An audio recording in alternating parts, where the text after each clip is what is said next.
Good day. Law of attraction can be used to succeed in sales, marketing, finance, etc. And most of my information comes from the Abraham-Hicks publication.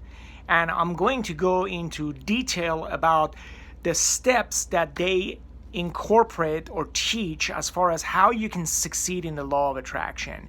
The asking, the giving, the working yourself into allowing, and more importantly, the vortex is a concept that a lot of people have asked me questions about, so I'm going to do that on the IGTV and my site, a.j.farzad.com. See you soon.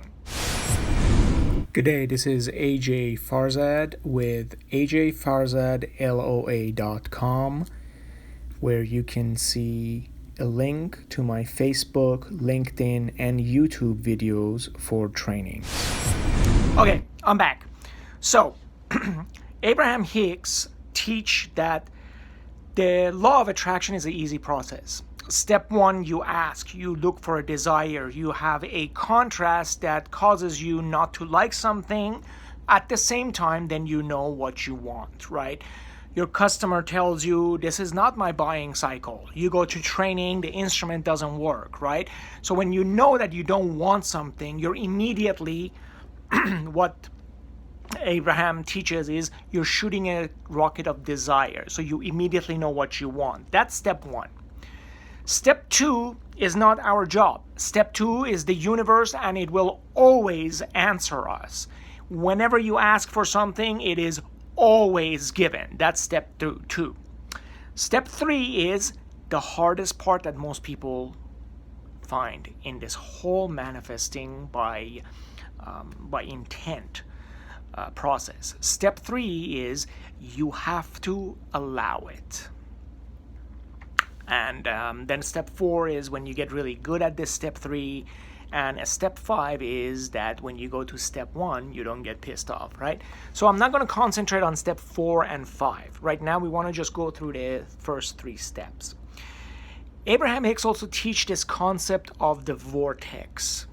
So the vortex is where everything that you want is, right? So whenever you desire something, it's already given and it is sitting in a vortex and it's waiting for you to allow it. And people have this question about what exactly does it mean with this vortex thing. So I have the analogy of the radio, like a car radio.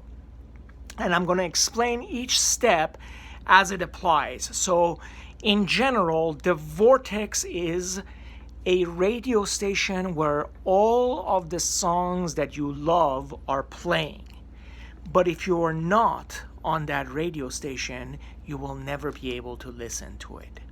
So this is also really something very, very important that I heard Bashar say, is that it has nothing to do with your faith or your belief necessarily. It just is. Excuse me. So if you don't have faith in gravity, it doesn't mean that you're going to float up. It's a universal law, people. Law of attraction, it works whether you like it or not. So you get on the frequency, you get everything coming. You don't get on the frequency, you don't. It is very simple. I'm going to go into the car and I'm going to do all this on the screen, and I hope that this makes it a lot more clear and succinct for you. Be right back. Okay, so we are inside the car, just to use this analogy of the radio to explain the different steps of the law of attraction as taught by Abraham-Hicks, which is my main source of information about law of attraction. They've been doing this for a long time. So step one is that desire. It's something that whether you think you're doing it on purpose or not, it happens. As you go through life, there's going to be things that you don't like, which means that the opposite end of it is what you like, and you naturally release that desire. And I'm equating that to the power button, right? So I see something and I press the power button and boom, it's launched. That's the step one of this entire thing, right? Step two So step one is not necessarily our job, okay? We can do it intentionally and sometimes we do. Most of the time though, we're going onto the negative side of things. We're going about by default, which I'll explain in a second as well. But whether we do it by default or not, it's the desire and it's been sent. Now, the step two is not our job at all. Step two is universe's job, and as soon as we desire something, the universe automatically answers. Okay, so here is where things get interesting, right? So let's say that right now I'm going by default and I'm on 600 AM, right? If I want something, and if I want that, step three is putting myself into the allowing phase, right? Step three is where most of the people go wrong in this whole process, right? So step three is where I want the sales to be accomplished. Step three is where I want my training to go fantastic. Step three is where I want to have a loving relationship, etc., right? And I'm equating this step three and getting myself into the allowing stage by either these seek buttons, where I can manually move things up. You see how when I'm pressing it, I am manually getting myself into the vibration of allowing it.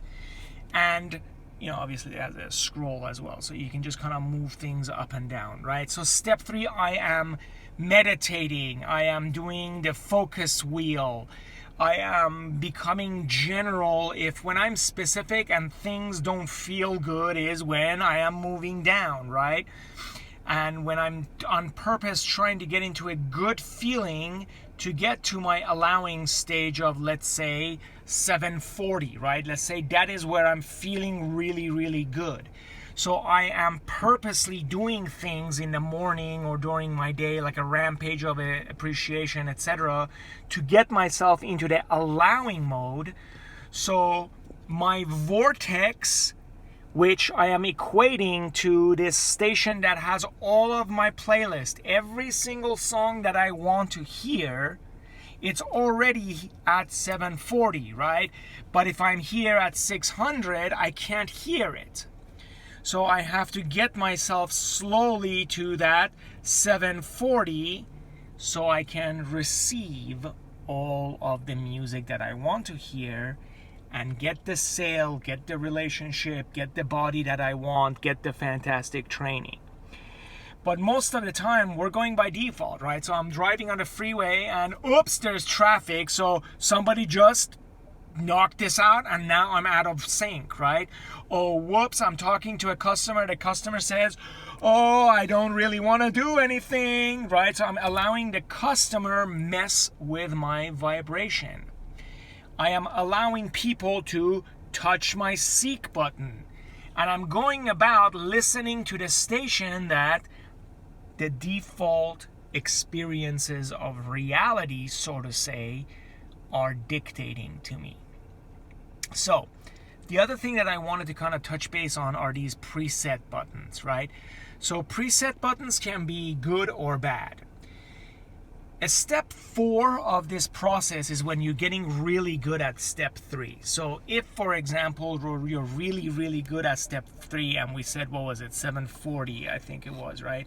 So we said that what we want to hear is at 7:40 a.m., right? If you are really, really good at that step 3, you can actually go ahead and maybe create a preset button, right?